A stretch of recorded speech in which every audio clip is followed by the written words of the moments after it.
alignment issues or dependencies, or you can manage them in different ways. Scaling Agile is not a straightforward process. And I'll leave the third one till later.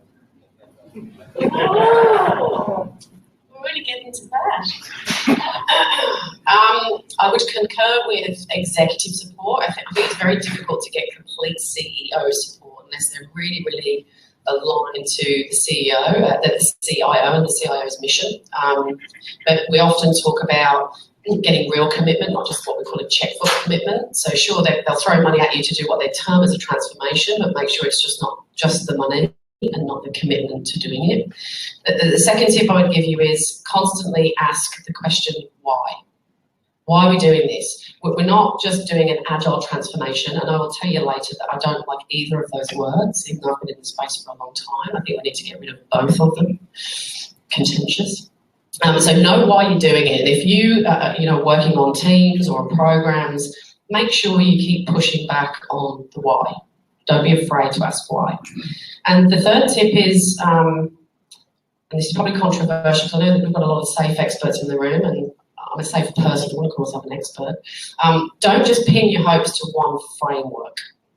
Think really carefully about what it is, the objective that you're trying to achieve, and take the constituent parts out of the Agile toolkit that you need to do the job well. That could be a bit of SAFe, it could be a bit of less, a bit of Spotify, a bit of something else. There's lots of stuff out there. So make sure you do your research and you understand why you're doing it and what sort of frameworks are available to you. They're my three.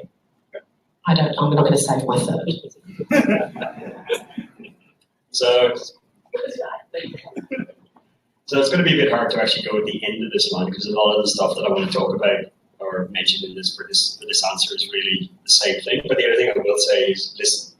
You really do have to listen to what people are saying, to what problems are being presented. You really do have to listen to what the purpose is around what problems you are actually trying to solve. And in doing that, you actually start to get to the why, in my experience. And the other thing I will say as well is that it's great to listen, but you then need to act. And through action, you actually start to see what will work and to steal your line of, don't pin your hopes on one thing.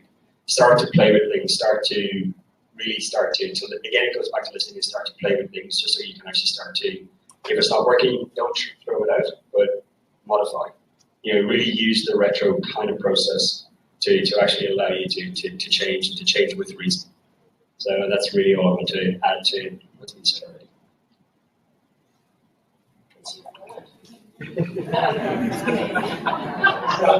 Just trying to think how to articulate it. So, a framework's just that, right? Any scaled agile framework has to fit the culture of the organization, or you have to fit that framework into your culture. But ideally, don't be scared about modifying frameworks early on in the piece. Ignore the bits you don't want to pay any attention to at this point. What you need to maintain is constant momentum and support. I think in a lot of places you see the frameworking, the first thing everybody's going to do is not want to do that. It's not the way it works, right? So people work the way they want to work with an agile mindset.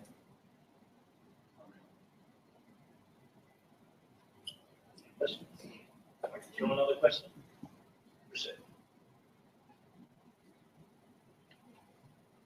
I love the agile mindset. So what's an agile mindset?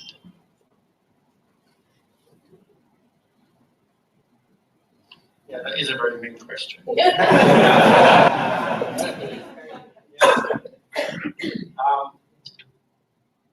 I think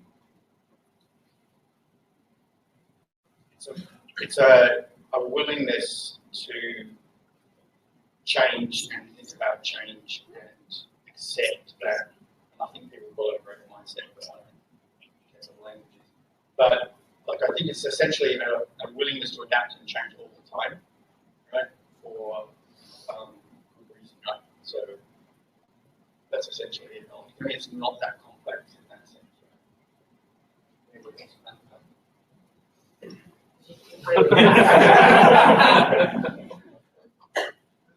Actually, no, you've kind of encapsulated it for me. It really is about changing, but not radically changing.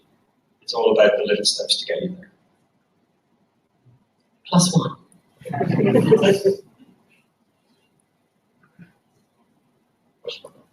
So I would say implementing this safe, in any organization, I would say, is a journey. Definitely, you cannot say that. The way you implement Scrum for a team is safe for a company. It's a journey. So probably high-level challenges which probably you guys have seen from your experience. Because when you say agile mindset, agile culture, that's the destination where you want to reach. Reaching there definitely have multiple challenges. It's a statement or a question? I would like my challenge, right? So what challenges have you experienced? Can we just reframe the question? Well, I actually have a question over here that sort of suits it. Yeah, it's very, very similar to. So if you're thinking back over your journey, what would you do differently? What challenges did you face that you wish you'd done it differently?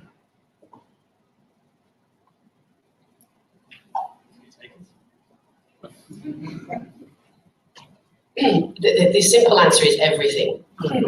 And the reason I'm being facetious is because really everything about agility is about a continuous learning mindset, an agile mindset. So we should always be learning new things. We should always be experimenting with what we're doing.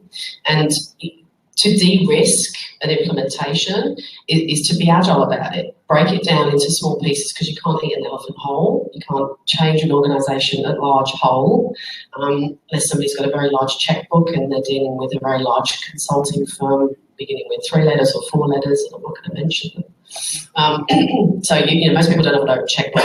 So de-risk it, break things down into small pieces, and take small bite sizes against it. The other thing that I would always do differently is constantly making sure that you're listening and then you're asking the right questions. And some of those questions you might fail on some of those questions to start with, but make sure you're constantly exploring and asking the leadership, why are we doing this? What's in it for us? What's in it for the organisation? Actually, more importantly, what's in it for our customers? Because the customers should be at the centre of what you're doing. And if your employees are satisfied and happy with the way that they're working, then the customers will be even more happy. They'll buy even more from you.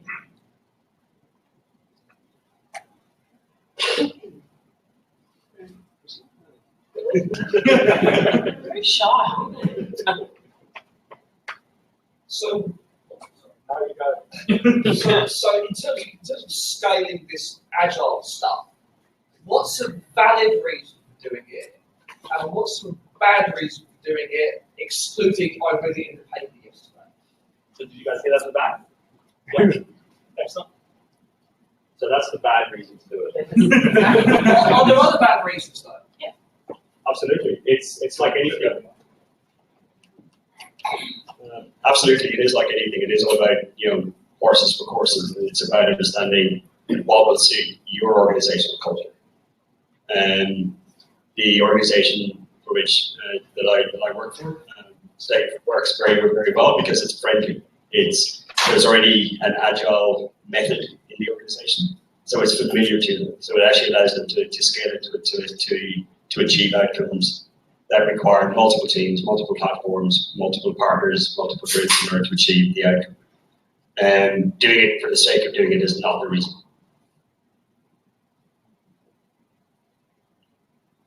So what's the first part of your question? Why would you? What's the reason? What's the good reason for doing it?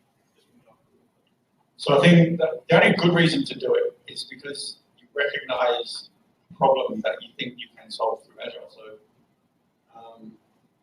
whether that is speed to market, or you think Agile will solve the speed to market problem, or your efficiency problem, or your alignment problem, or whatever it is, right? I think that's the only reason you should ever think about changing what you're doing now. You have a problem with what you're doing now. Agile isn't the answer to everything, as in Agile project management isn't the answer to every project either. So where it's a problem, change. Could you give some examples of what you see as problems that make it worthy of change? I think most organisations of any scale would recognise an issue with aligning everybody behind a strategy. Right now, my view is that Agile as a mindset, if you like, and some of the themes or the processes and tools in Agile do help with a framework to align people behind the strategy, right? To have people recognise what they're doing and how it relates to the organisation's strategy. So I think that's quite a good reason to adopt certain aspects of Agile. Right? I think where typically, like everybody knows, like Agile, where you've got lots of uncertain requirements and that kind of stuff. The standard kind of waterfall methodologies don't work out well. I mean, you can finish right waterfall as well. And it's a bit like Agile in kind of a way when you start, but it's not. I think that's a really good reason to do it. Right? Current methodology doesn't say. We've all got those kind of problems. Wow, controversial. Let's just go here first, and yeah. So, can you speak up though? In case of scale Agile, most of the time teams are distributed with big teams, right? And what we have seen from our past experience is that there's a lot of collaboration that's gives rise to a lot of requirements gaps. What are your recommendations for improving the collaboration? Are there any tools available, or are there any best practices that you will follow? So that first, do you want to paraphrase? Yeah, so I think the question revolved around scaling Agile where you've got big teams and distributed teams. So in that scenario, in Agile would typically tell you to split the teams to small teams because that's the only way you get collaboration to start with. And I think the only distributed teams are always an issue. Like when we first thought about starting this, I asked around, so does Agile work with distributed teams? The short answer tended to be not really, but it should. And the more distributed the teams are, the less it works. So the more locations you're working around, the harder the collaboration. But it's just the collaboration is harder, right? That's why it's harder to do. Right? So the resolution to that, I don't think there is a simple one because it's both a mindset and an etiquette about how you deal with people who are on the other end of the phone or the other end of a conference line. And frequently, I think just cultural issues, you're crossing geographies, right? You've got different cultures in different geographic locations. It takes a lot of bloody effort, right, for those people to talk to each other in a way that makes sense and help them. You get, you frequently have, I think, teams that are acting as a resource center, right?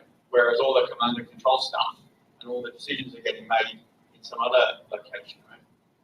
You have to resolve that, right? Because our job doesn't really like, I think, centralized decision making. So, there's not an easy answer because it actually just depends on the individuals to solve that problem.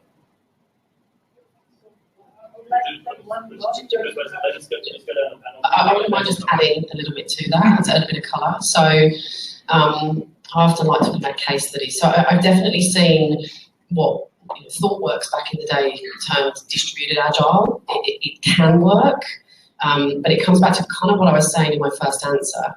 It's costs a lot of money, and you've got to understand the levers and the reasons why you're doing it.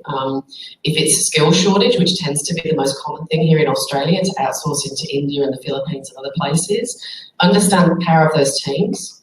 And from a collaborative standpoint, if you're using things like SAFe, so I've got examples of one US client that actually had distributed delivery in 5 different geographies across 15 Agile release trains.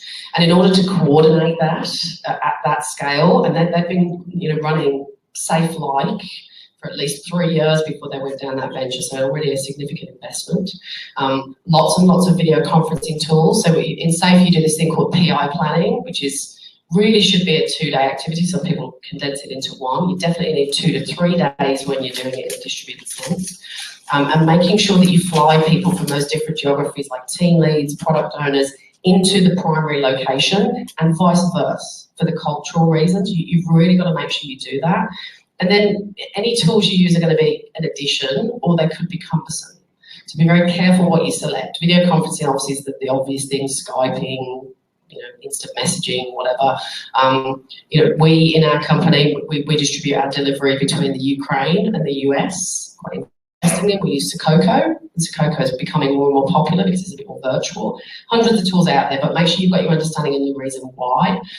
Scale can work in a distributed sense, but it's a huge, huge investment, and you need to have some good, solid foundational experience. And actually, the most important part of that is strong facilitation. You need consultants, coaches, or your own people that know not how to coach, but how to facilitate. Facilitation is super important in that situation.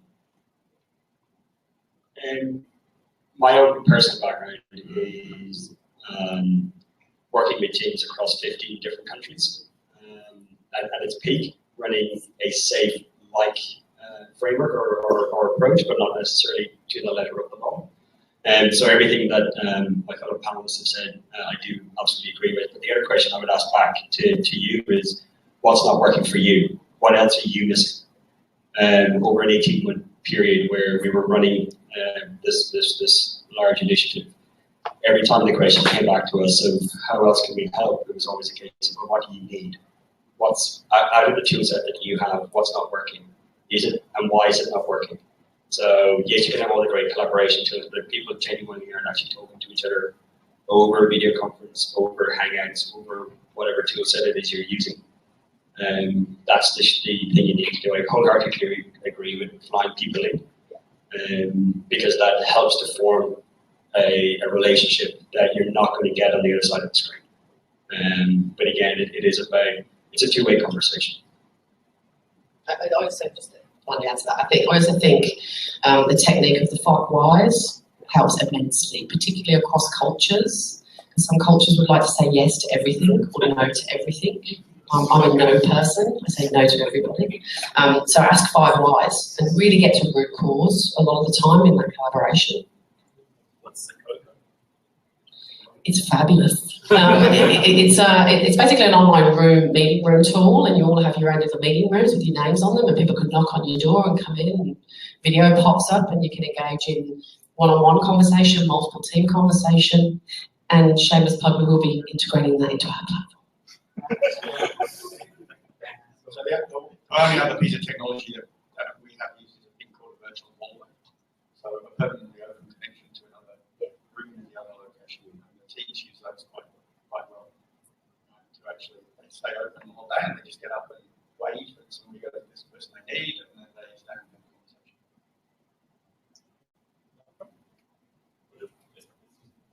Okay, that's good. Can you stand up just so it's loud? I just had a question. I mean, whether did you face the situation where you work with clients and you advise not to implement Agile, and if you can give an example, face that situation?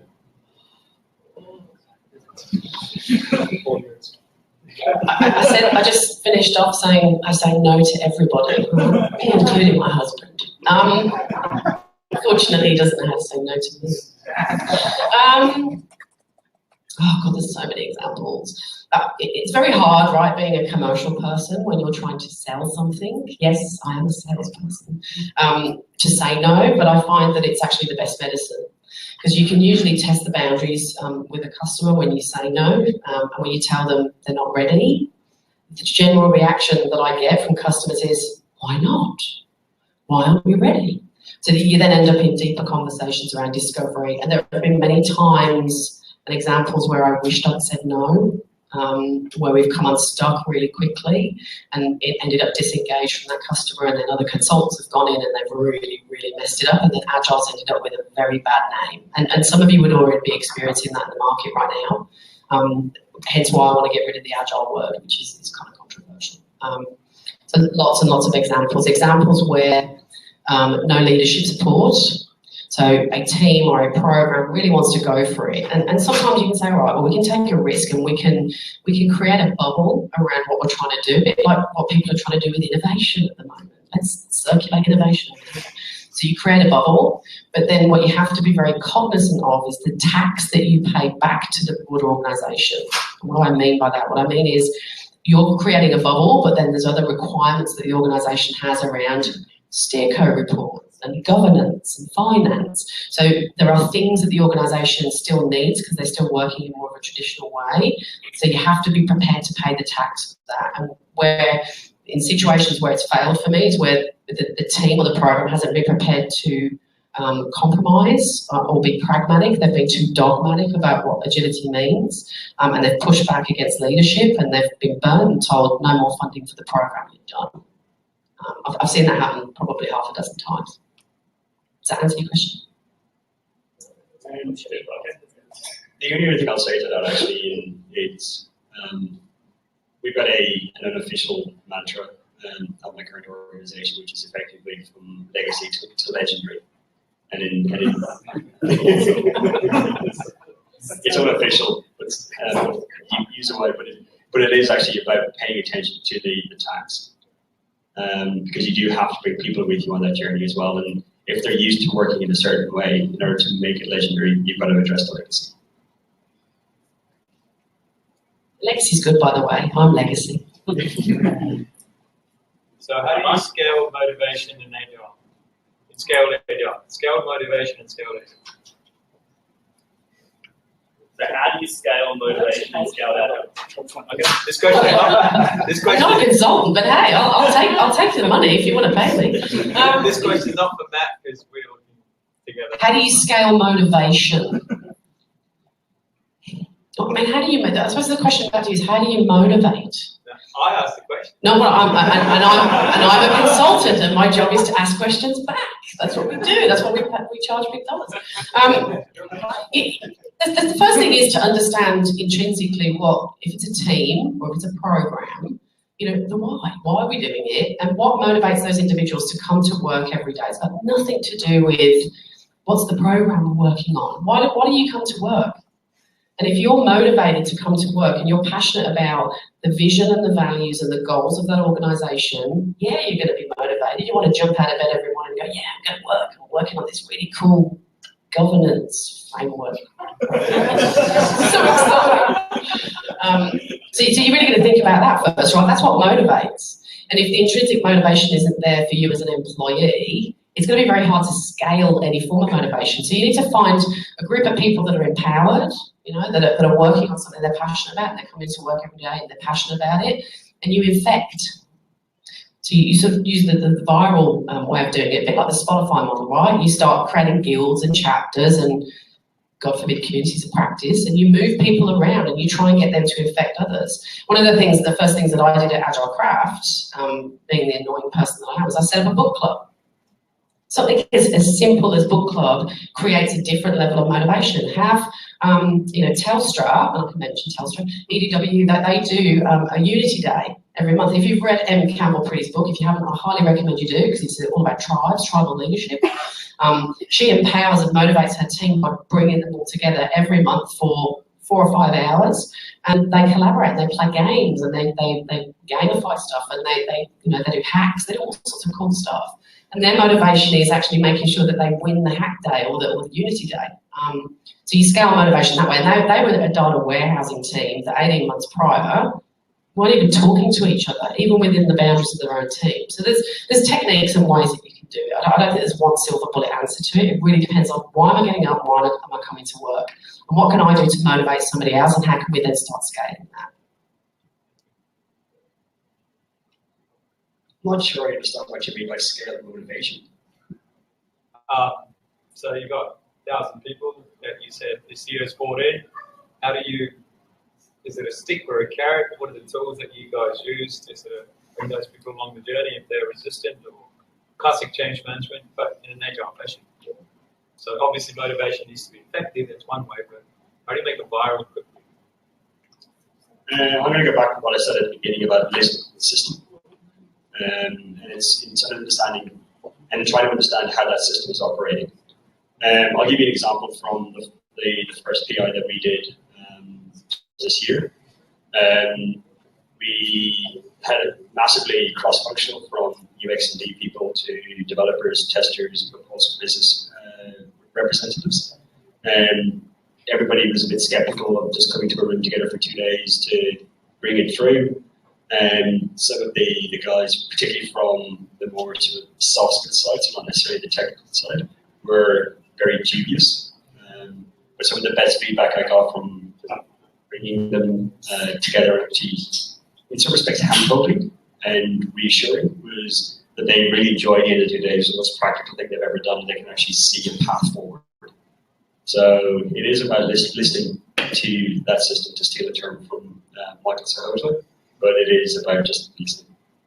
Thank you. Question, and then, yeah. Stand up as you move the voice. A question about leadership. So a lot of times I find that there's a lot of selling happening in the market. So Agile has become this very cool thing which in fact you get motivated for. What I'm curious to know is, in your times with your roles, how do you come across leaders who will be just so agile in some shape or form, and in that spot you saying no? How do you manage the leadership's expectations from agile leaders to the group? Can you just paraphrase that as well? You want me to paraphrase? No, come on.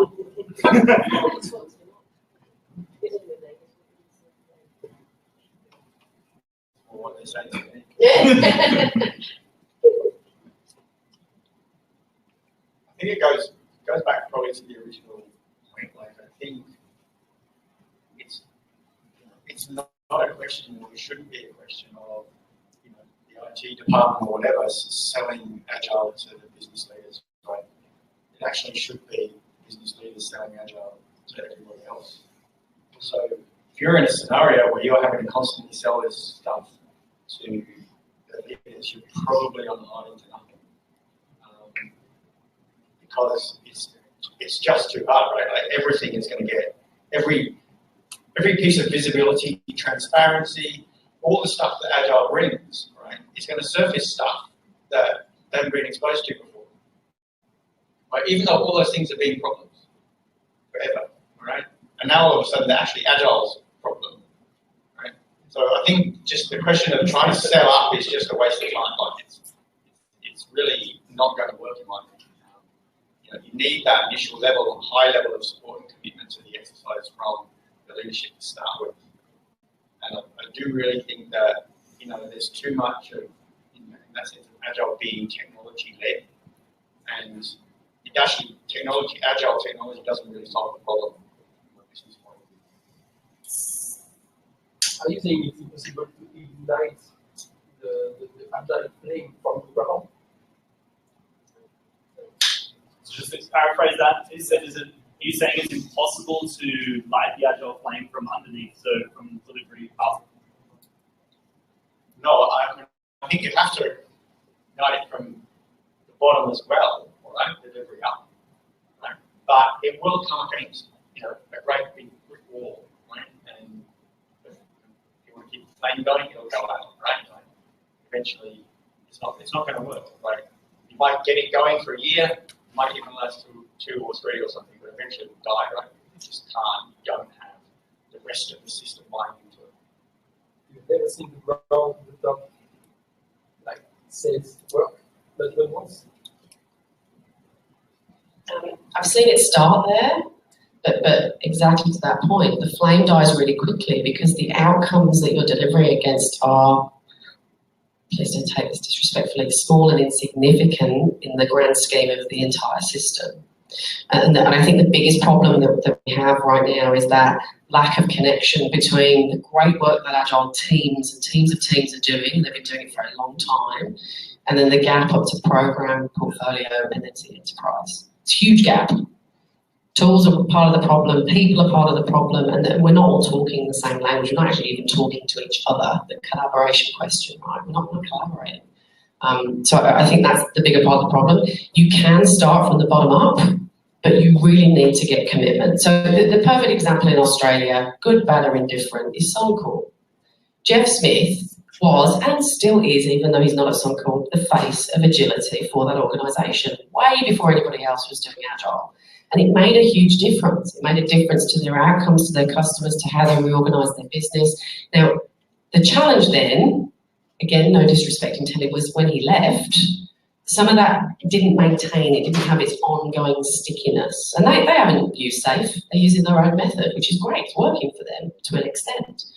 And they very much started bottom up, but Jeff then introduced a top-down method, and having him as the voice, as a very senior executive, made a huge difference to the longevity. I think that's the point, the sustainability and longevity of agility. One of the epiphanies I've had recently in this space is that the introduction of Agile has been a very technology-led thing, and as technologists, whatever camp we all subscribe to in that broad church, we're trained to solve problems. So we blindly use Agile to solve a problem without actually understanding the context under which we're the problem that we're trying to solve. So it very much goes back to what Matt said at the beginning around culture as well. And if you don't have the support from above, it will hit a brick wall. So you do need to take a step back in some respects and actually understand what you're truly trying to solve. I think if you're starting there as an experiment and you're testing and validating, and you take that experiment back, look at how great we did, look what we did. Look, if we multiply that by X or by 10 or over here, we could maybe achieve these results. Are you prepared to trust me? Because the trust is a thing. Are you prepared to reinvest in me, to trust and try this again? And I've also seen it go the other way. You know, eBay did a huge, and PayPal have done a huge big bang, top to bottom, multiple countries, everyone going all in, but huge mammoth effort. The change management that's involved in that, it's really, really significant. You need a lot of expertise to do it. So it goes both ways. I've got a question just to follow on from that. What do you see as the top, and I'm going to go to this gentleman because he's been waiting a while. What are the top 3 whys that you see from the board level or C level of why they would do it?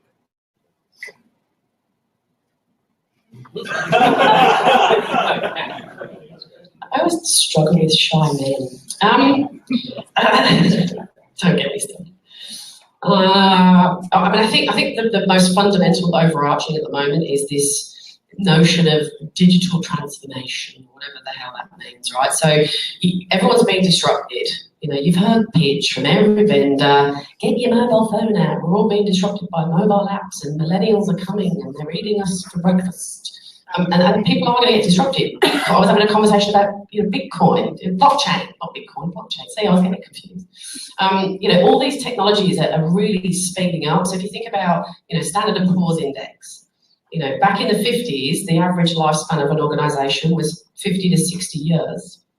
As of 2014, it's 15 years is the life expectancy of most organisations, unless they're eaten by somebody else, or acquired, I should say, not eaten, or a small startup is coming in and disrupting them, they go out of business, and it's happening, right? So that's the biggest threat. That's the number one thing that I see from a strategy perspective.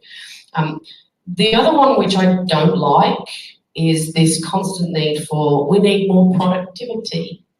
You asked before about wrong reasons to do it. Do not do Agile if you're being told we need to increase productivity without really challenging what's the whys underneath that. What do we mean? Do we really mean we want more for less? Or what does it actually mean? Is it an operational thing, a cost thing? What does it mean? So I don't like that reason. That's a common one. And the other one is really just thinking about how do we actually scale our organisation and make our customers happier and get higher NPS. NPS is coming up a lot. A lot of people don't even understand what NPS is. So how do we really satisfy our customers? Is it creating 500 new products and testing and validating, or is it just innovating on one thing? And that's just not a competitive play. Sometimes it's just that we want to satisfy our existing customer base. One of the key whys for us is actually tackling debt. And I don't mean just technical debt, but actual process debt, workflow debt, all of those types of things that actually in union get a product out the door.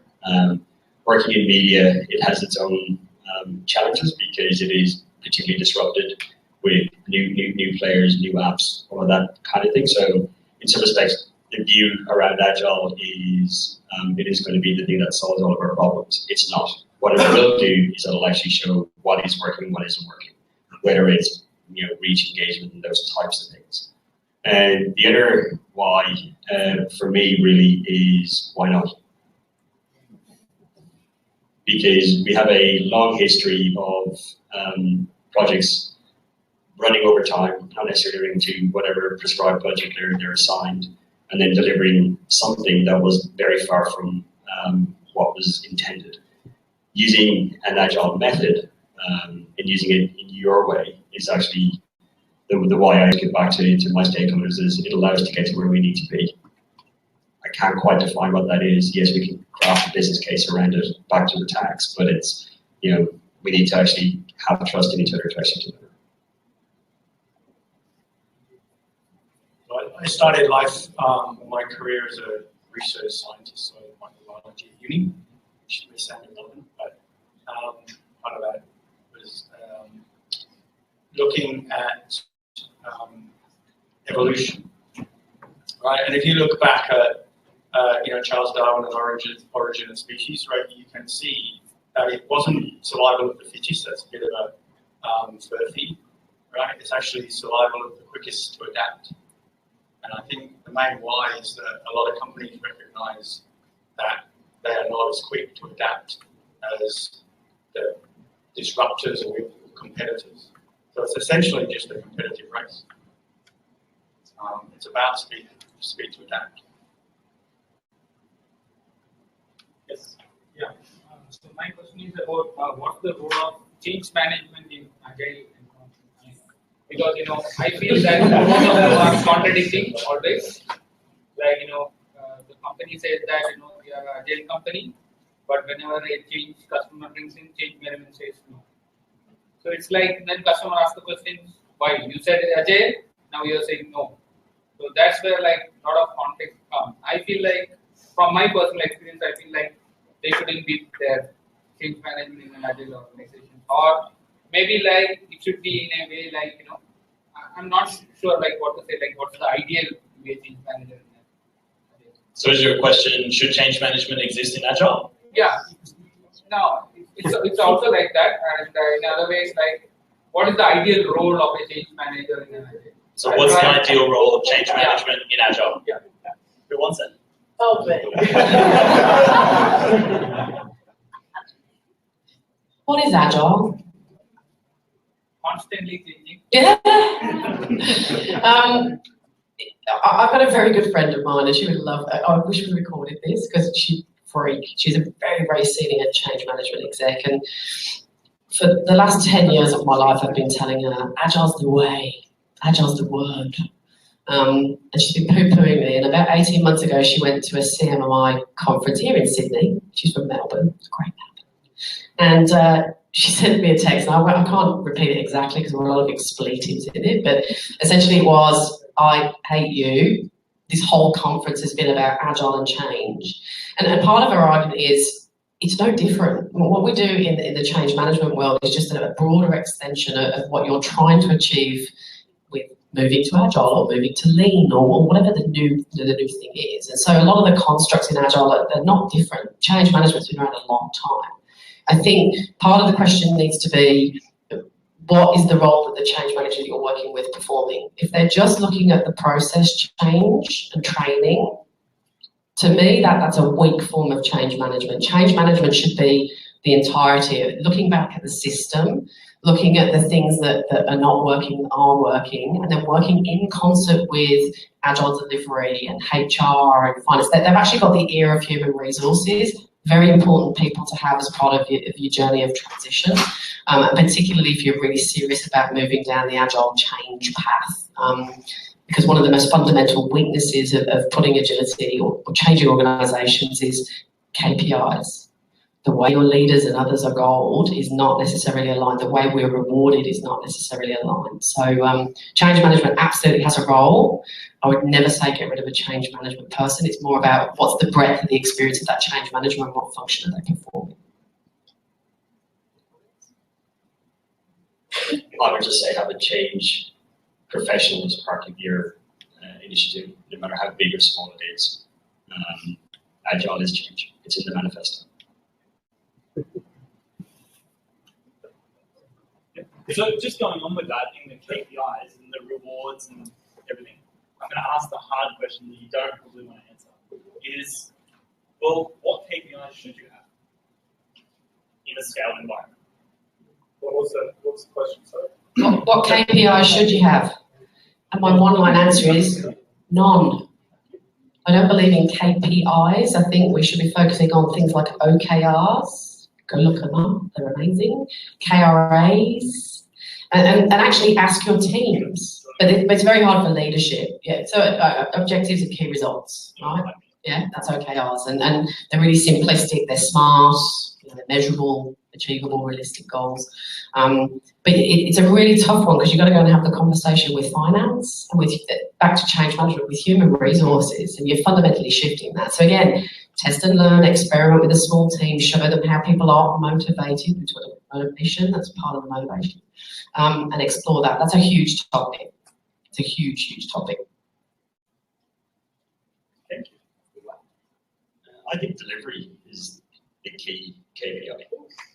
I think if you're delivering, I'm probably going to get slammed for this, but if you're delivering in an efficient kind of way, and you're constantly releasing something, whether it's either through your normal CI/CD pipeline or at the end of your PI or whatever it is, as long as you're releasing something and as long as you're continuing to remain relevant, that's your metric. Everything else can be co-opted and can be manipulated to suit a story and to suit a narrative.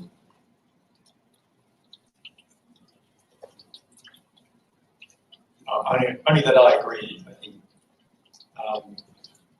delivery is the primary KPI. And, you structure it, you should be incentivizing the teams to deliver. And if you like measuring the delivery on scale, so delivery is your key KPI. How do you measure it? How do you measure your delivery? In terms of what's the unit of measurement for delivery stuff? You mean how does the team get its bonus? Is that what you mean? Or? I'm just kind of interested in how do you compare one way of delivering versus another way of delivering. To say delivery is your KPI. But you mean am I comparing one methodology to another? Yeah. I'm not. I'm just saying to the teams deliver. Yeah. And we're asking them to look at the business initiatives they're being asked to deliver and to deliver them. And if we're going to track anything, that's what we're going to track. At a high level. Right? There are lots of other KPIs you can put around teams and tools and things to say, this helps you deliver, and if you pay attention to these things and move these indicators, then by definition you should be more efficient. Right? Yeah. But I think they're team things, right? They're not what you want to track necessarily at a management level, right? Not what your management wants to incentivize a team. So you're tracking the satisfaction really and how the team is delivering. In a sense, we're actually tracking the value of what they deliver, right? Yeah. So it's less to do with the satisfaction. Did they deliver what they committed to deliver, or what the business asked to do? A very quick question. How do you measure that value? So the question was, how do you measure the value? These guys might have I don't think we really have a great solution to this anywhere, right? Like I haven't seen it. Like I know that you can use value points, and I quite like the idea of the business going, well, that one's more valuable than that one, and we'll give that to it, whatever, and at the end of it, you can say, and I think that's quite a good way of approaching that. And you can put hard markers in there as well, and your actual business case, like you've got about 100,000 more customers, or all of those sort of things that you want to go down. I don't think it really matters, providing everybody agrees on the measurement, and you can measure it, right? So the standard one is you've got to be able to measure it, right? And you've got to be able to be able to measure it. I'll just add to that. I think that, teams can come up with a business value measure that's relevant within the context, but the broader thing is the outcome, right? So, if you're using weighted shortest job first or other hundreds of other prioritization methods, why are we delivering what we're delivering? What is the highest priority? And then what values does the business assign to that? And then how do we align and agree to that as a team collaboratively together? I think that's the trick. It's really, really hard to do. I haven't seen anybody do it perfectly. I've seen some good attempts at it, but I've not seen anyone do it really, really well to this point. We use industry metrics as well, particularly Nielsen numbers from a reach perspective. So we've got quite a defined target that we need to hit, and everything is measured against. Has that bumped us up in those measurements? Yeah, I've not worked in a scale and agile environment. I'd just like to hear some stories and lessons learned from. So the question was, he hasn't worked in a scaled agile environment, he just wants to get some of the lessons and the war stories. used to have hair.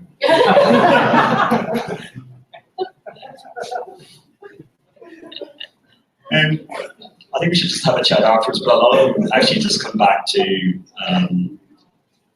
dealing with people's cynicism. Going back to a topic we talked about earlier, it's about, yes, you're doing things in an agile way, but do you have the full support? And sometimes, there's lots of myths and conceptions and misconceptions around what agile truly is. I guess the war stories really is just trying to don't shoehorn agile into waterfall.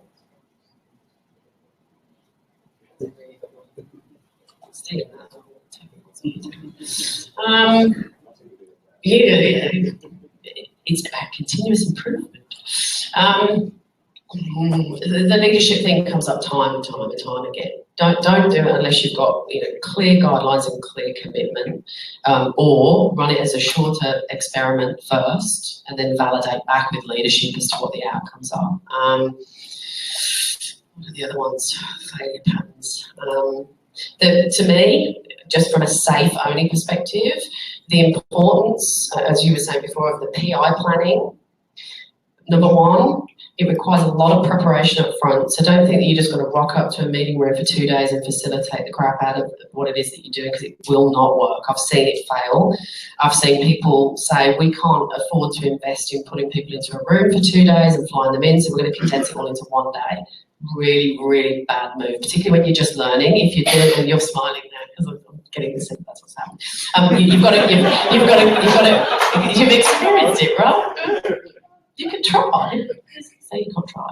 But getting business stakeholders and everybody on the same page, especially the first couple of times. So previously at Rally we had a metric which was 3 by 3 by 3. You got to get 3 good iterations under your belt to start thinking about velocity. You've got to get 3 PIs for 1 agile release train under your belt to really know that you can get your planning cycle a bit tighter and further down.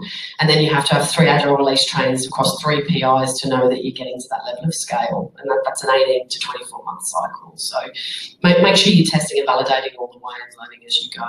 And be prepared to fall down and hurt yourself and fail fast. You got to learn to try and build a bit of a culture of we've got to fail and we have to be okay to fail, and seek forgiveness. Don't always ask permission. I don't know if I've really got any particular war story, but I think if you're going to do kind of transformation, then you better develop an attitude that everything is an experiment. Right? And you never admit to failure. It's just something didn't work, and you're going to do something different the next time. So, yeah, I think that's the main one. Like, it's really easy to fall into the trap of, I'm leading and I've got to do this and I've got to do that. And to be honest, Agile doesn't work by somebody going, you've got to do this and you've got to do that anyway, right? So everybody has to do their bit in the exercise, right? And the other thing I think is that everybody, when you do it, any kind of scaled agile approach, everybody's got a bloody opinion on how it should work, how you should do it, and what training you should conduct, and what level of change management is needed. All right? And I really strongly advise you pay no attention to anybody else. All right? Because somebody's got to take it, right? And you develop a nice attitude, a nice smile on your face, and just move on from the last comment, and just keep trying to move it forward. Right? It's just about keep moving it forward. So I have another question for you, but it was from our previous prepared ones. So some places run, and they say innovation across all the trains, right, or all the teams. Some places say innovation team, and then the rest of the people just sort of deliver some features. Do you believe in innovation in one area and then not in the other, or innovation across the whole? You can't legislate for innovation.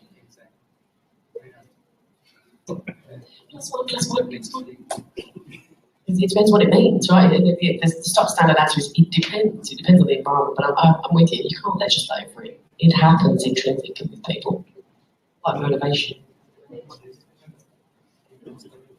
Yeah, it's everywhere. there's no better answer to that. So if you're implementing Agile or Agile in a new organization and you've got people buy-in, how do you tease that out to find out how many activities you do with leaders that you recommend, or is it just the experiment, start small and build up, or is there something else so that you can leaders understand from the inside what you might need for them? Or can we just paraphrase from the back and get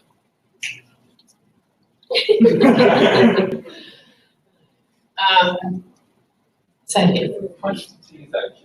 to tease out what it is that you need to give to, is there a way of doing it? Okay, yeah. You're not quite sure how deep the buy-in is, and you might end up. Sure. Is there anything you can do at the start to kind of make that more solid? Did everybody hear that? Is there anything you can do to sort of, really get deep into what the leadership buy-in is to the approach, or there are other things that you can be doing? Well, I mean, for me, it's always insight, educate. You can never give somebody enough education. Obviously, you have to be careful with leaders because they have limited time and limited bandwidth to really think about these things. So my tips are usually, most leaders read. They're on planes and they're traveling. So leave them a book or a set of articles or something that's strategically aligned to what it is that you're trying to achieve.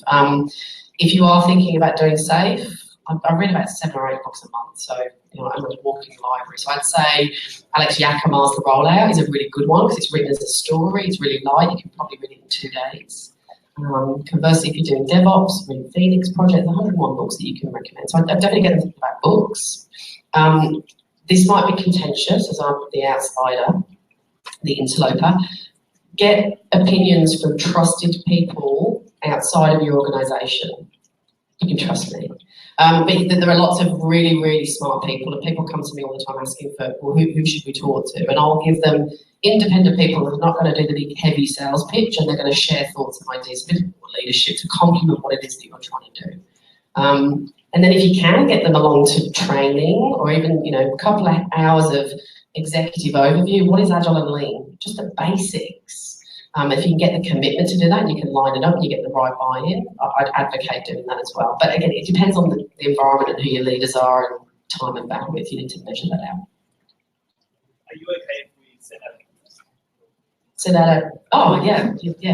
How long is your piece of paper? Yeah. Very much echoing here, but it's also, I invest a lot of coffee per beer in working through the why, in giving almost primers and 101 type education side of things. I was quite fortunate when I introduced it that I had a leader whose attitude was, why not? If you think it'll help, go for it. But they had worked in Agile environments for 4, 5, 6 years before, and so they got that kind of mindset. But again, it was about bringing it to the executive within my area in terms of, it was actually a lot of one-on-ones. It wasn't actually a classroom style thing or a meeting. It was actually just, this is what we're proposing to do, this is the why, and what is your concern? What do because what have you heard, what have you not heard? And it really was just being patient. And getting to talk to customers, other customers. They're more likely to talk to peers in their industry than specific. What I'll do is take 2 more questions. We've had these lined up here for an hour. Leadership, time pressures, so I'm going to let them go. So we've got 1 more. So 2 here, and we'll take 1 more, and then we'll call it.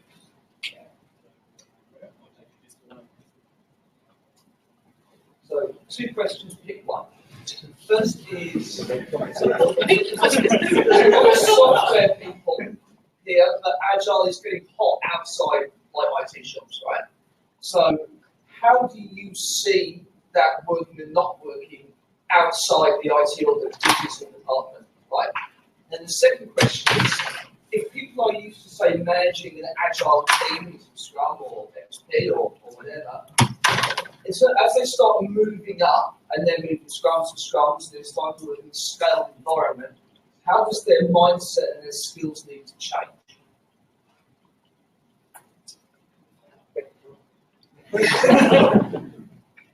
I think you need to recognise that there's a difference between agile and scaled agile.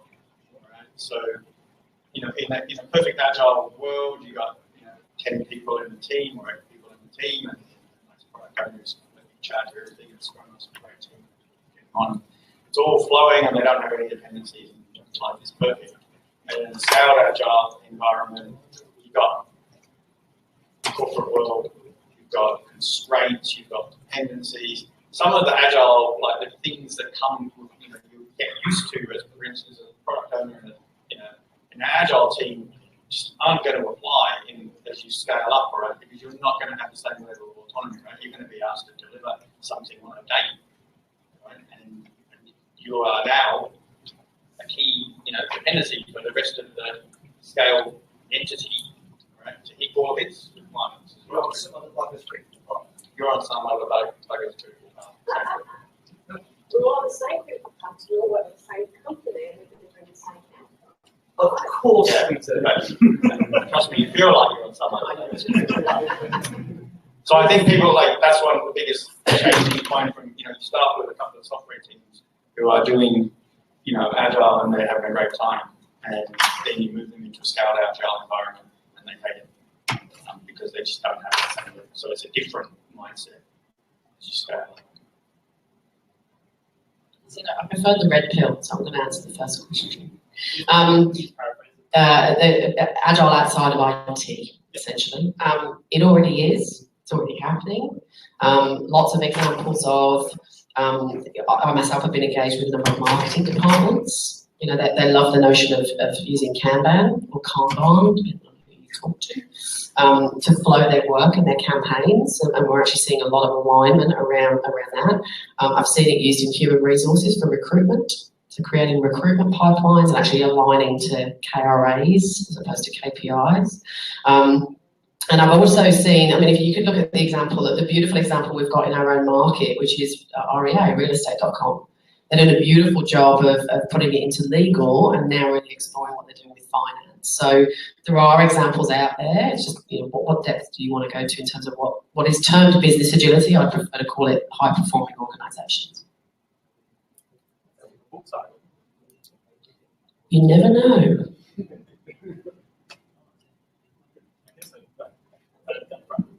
It's a very practical question, so if you move on, sorry, it's okay. It's regarding of the PO. When you have an agile team which is working well for quite a long time, you often see yourself that the bottleneck is the PO bringing up the story, the acceptance criteria, everything. So when you are moving from 1 to agile team who are working together very well, and boom, all of a sudden the company's product explode and you need to move 10 or 15 or 20 agile team, how do you efficiently scale the work of the PO as it is already the bottleneck when you're working on the normal agile team? Can you just paraphrase it? The question is how do you clone a product owner? He's becoming a bottleneck. You need to give support to that individual. You need to scale them out in a way that's reflective of the explosion that's happening. But the other thing is communicate. You can never communicate enough. What I've seen happen where teams are getting busier or teams are experiencing rapid growth is that some of the discipline falls away and people become extremely focused on what they're doing.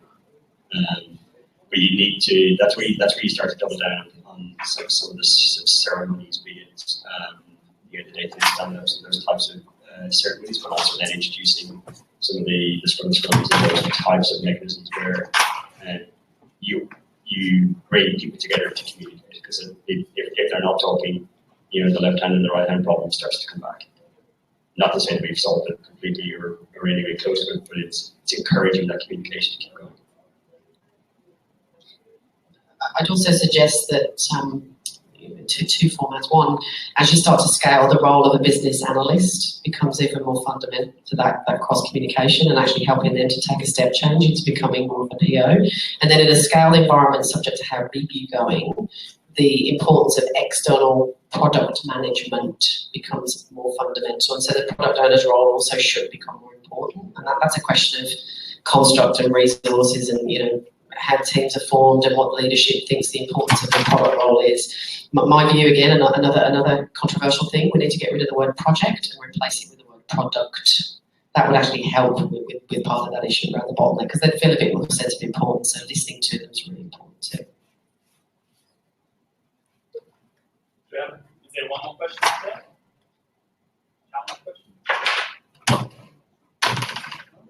Yes. Yeah, well, referring to the question you did, how do you, I'm not from IT, my background is construction, so I would like to know how do you see the incoming of Agile and Lean in construction? How do you see that? I've got a trivia question for you. Did you know that the Empire State Building was built using Agile techniques? I learned that recently. Yeah, see, there you go. So it can be applied. That's about as far as my depth goes in construction. We done that? Alright, look, so everyone can give them a big thank you.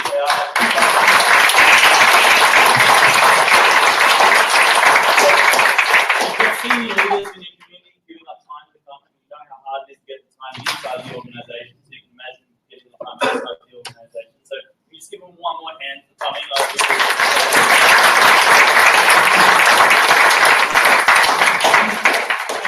Thank you guys all for coming as well, because it does take time out of your life as well to continue to educate and for the whole community to improve. But I think if we can get all these learnings and learn from each other, then the whole experience improves across the whole community, across all organizations. I just want to say thank you for coming tonight and welcome all to the class.